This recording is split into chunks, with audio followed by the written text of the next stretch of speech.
7 ნოემბრის საქმეზე მიხეილ სააკაშვილის მორიგი პროცესი გაიმართა, ხტომას ბრალდებულის დაესწრო. მან ისაუბრა ილია მეორეზე და აღნიშნა, რომ პატრიარქი სიცოცხლის ბოლო წუთებში ყავდათ იზოლაციაში და მის აზრის გამოხატვის საშუალებას არ აძლევდნენ.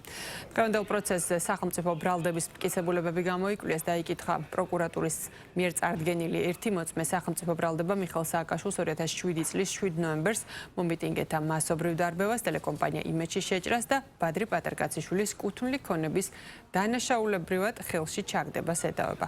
აღნიშნული ბრალი სასჯელის ზომად 5-დან 8 წლამდე პატიმრობას ითვალისწინებს. ამავე საქმეზე სააკაშვილთან ერთად ბრალდებული არიან ბანო მერაბიშვილი, ზურაბ ადეიშვილი, დავით კეზერაშვილი და გიგი უგულავა. საკითხულმა მოწმემ დაადასტურა, რომ კანონმდებლობის შესაბამის მოქმედებას ახორციელებდნენ საპოლიციო ძალები 2007 წელს, თუმცა დღევანდელ მოწმესთან მთავარი კითხვა ჩვენი იყო შემდეგი. როდესაც პროკურატურა 2007 წლის ამბებს ესე ჩაციებულად ეძიება, ამდენი წელი ამასთან დაკავშირებით სასამართლო განხილვები მიმდინარეობს, ჩნდება კითხვა. აი შარშან წინ, იმის წინ გედედეს რაზმები და ასევე არაფორმალური დაჯგუფებები.